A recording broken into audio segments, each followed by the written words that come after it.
সুযোগ পাবলৈ সক্ষম হৈছে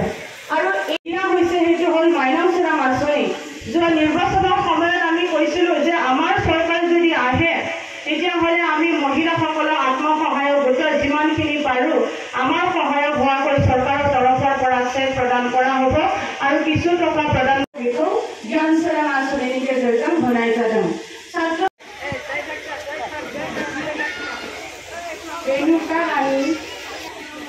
এতিয়া চাওক নাগৰিজুলি সমষ্টিটো বৰ্তমানলৈকে বিজেপি দখলত আছে কিন্তু যদিও বিজেপি দখলত আছে কিন্তু ইউপিপিএল দলৰ যিমানখিনি কাৰ্যকৰ্তা বা আমাৰ কৰ্মী আছে বা আমাৰ যিমানখিনি ৰাইজ আছে সেই ৰাইজখিনিক বিজেপি ইএমএ হয়তো তেনেকুৱা একো সন্তুষ্ট কৰিব পৰা নাই এতিয়ালৈকে আৰু আজিৰ সভাখনতে আপোনালোকে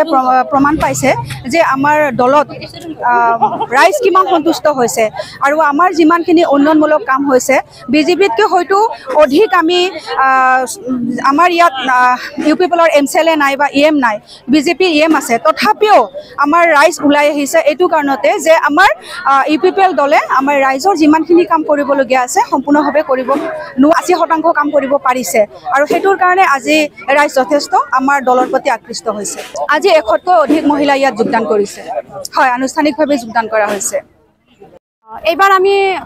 মানে এই সমষ্টিখন নাগৰিজুলি সমষ্টিখনক লৈ এটা নতুন আশা লৈ মানে আৰু আমি আগন্তুক নিৰ্বাচনত ভাবোঁ যে নাগৰিজুলি সমষ্টিৰ ফালৰ পৰা আমি চৰকাৰ গঠনৰ ক্ষেত্ৰত আগভাগ ল'ম নিশ্চয়কৈ আমি বহু সংখ্যক মানে বিপুল ভোটত আমি আমাৰ ইউপিপিএল দলৰ প্ৰাৰ্থী এজনক এই নাগৰিজুলি সমষ্টিৰ ফালৰ পৰা জয়যুক্ত কৰিম আজি আমাৰ নাগৰিজুলি সমষ্টিত তাৰমানে কেনেকৈ আমি 2025 চনত আমি মানে আগভাগ ল'ম ভোট নিৰ্বাচনত অতি সেই সম্পৰ্কে আলোচনা হৈছে আৰু আমি তাৰমানে কেনেকৈ মহিলাসকল আগবাঢ়ি যাব পাৰিম নাগৰিজুলি সমষ্টিখন উদ্ধাৰৰ ক্ষেত্ৰত সেই বিষয়ে আমি আলোচনা কৰিছোঁ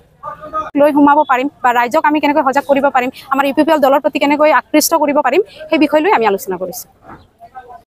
আজি আমি মহিলা সজাগতা সভা তথা লগতে আমাৰ যিটো আগন্তুক নিৰ্বাচন সেই সম্পৰ্কে আমাৰ এই সভাখনৰ জৰিয়তে আজি আমাৰ চেণ্ট্ৰেল ছেক্ৰেটাৰী হেলেনা স্বৰ্গীয়াৰী উপস্থিত আছিল মহিলা শাখাৰ ফালৰ পৰা আৰু ডিষ্ট্ৰিক্টৰ ফালৰ পৰাও আমাৰ এমএলএ মহোদয় উপস্থিত আছিল এই সভাখনত আৰু আমাৰ চেণ্ট্ৰেল তথা ব্লক আৰু প্ৰাইমাৰী আৰু ডিষ্ট্ৰিক্টৰ সকলো লিডাৰসকল উপস্থিত আছিল ইউপিপিএল দলত